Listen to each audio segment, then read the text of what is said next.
Okay, in this video I'm going to show you how to attach the quilt to the frame. We have our supplies right here. We have 4 boards.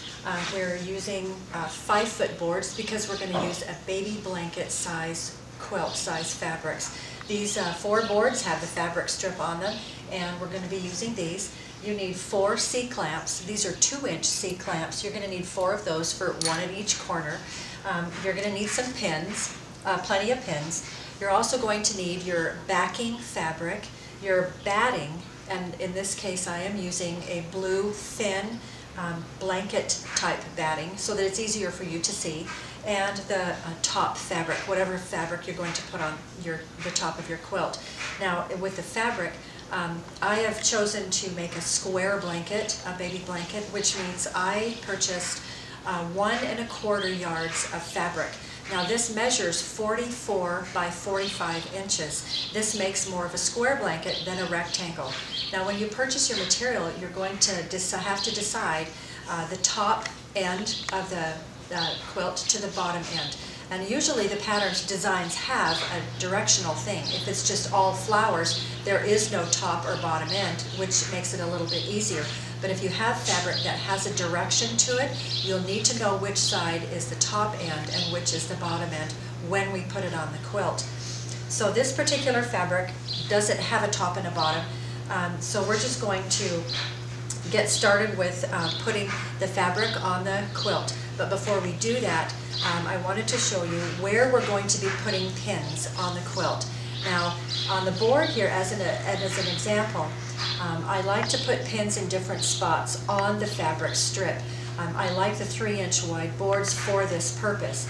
The top pin right here is where I'm going to be pinning the bottom fabric, so it's going to be closest to the staples. When I put the batting on, it's going to go in the middle of this fabric strip, and then the top fabric I'm going to pin closer to this edge. Now this edge down here will be facing more in the center of the quilt, but this 3-inch board and the fabric strip allow me plenty of space to put my pins to attach the fabrics to, so they're not on top of each other or right in the same places. So this is where we're going to be placing our pins when we attach the quilt to the frame. So let's get started with putting the quilt on the frame.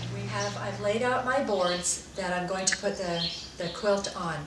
Now when you lay your boards out, you want the fabric strip to be facing the center. That means that the stapled or the nailed edge is going to be on the outside edge. And I have also determined that the top of my quilt is going to be where the blue tape is at the far end from me. So this is for this demonstration, that's going to be the top of my quilt.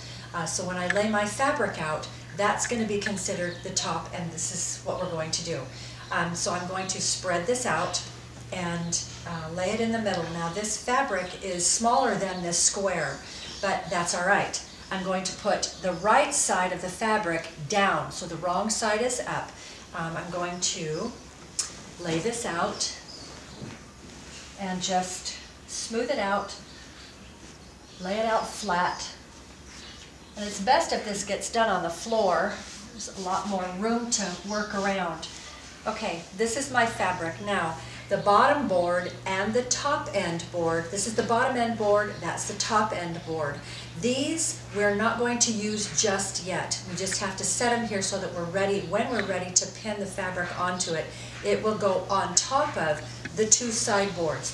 These 2 side boards are going to get pinned first. So I'm going to move the bottom end board and then move the top end board out of the way so I can pin the side.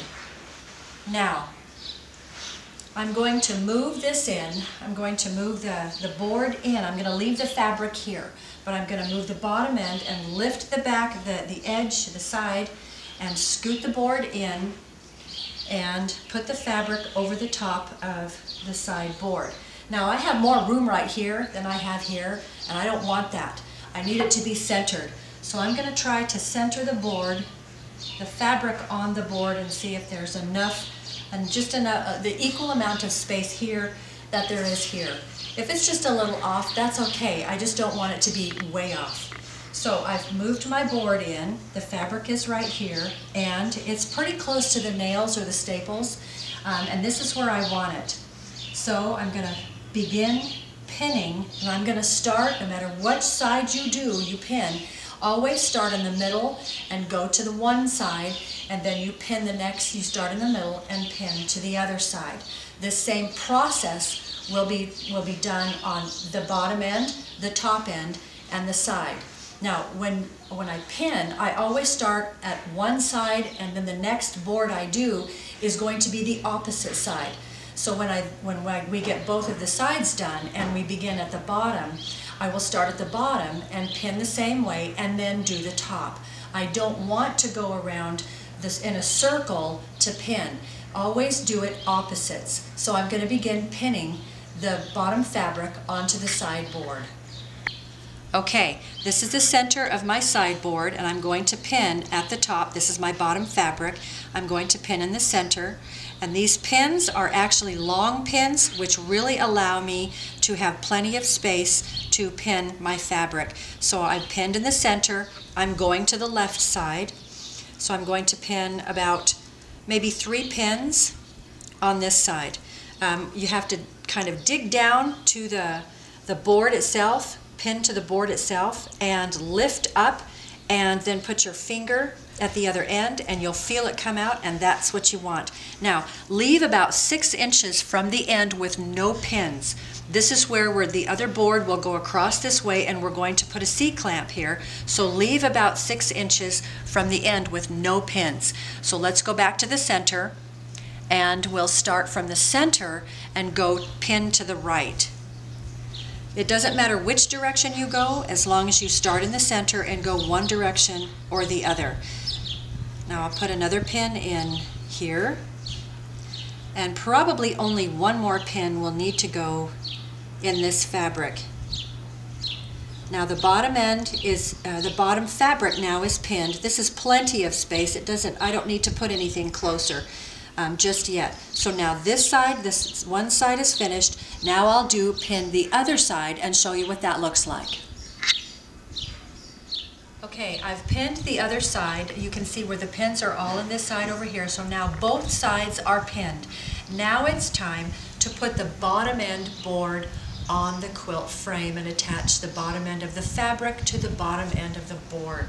So what we're going to do is we're going to take this bottom board, the bottom end board, and we're putting it on top of the 2 side boards. Now, and we're going to move it up and attach this to the board the same as we did the 2 side boards. I'm going to center the fabric on the board so that there's not too much on this side and not too much on this side.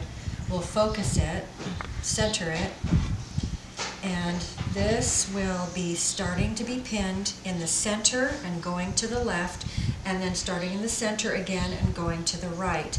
Now the reason we want to do the boards on top, the bottom end board goes on top of the side boards, because when you're hand quilting and you reach the end of how far you can reach in to quilt, you need to roll the quilt under to give you more space to quilt the rest of your blanket. So you're going to want to roll it, and this allows you to roll it underneath and keep going along the sides of the boards till you get to the top end of the board, of the quilt. So now that we have the bottom end of the board finished pinning, and I've left a good space right here for C-clamps, I'm going to adjust this just a little bit, pull it a little bit so it's a little smoother. Now, there are no C-clamps attached just yet. I'm going to attach the top end board, the fabric to the top end board, and then we're going to put the C-clamps on. I'll show you how we're going to do that.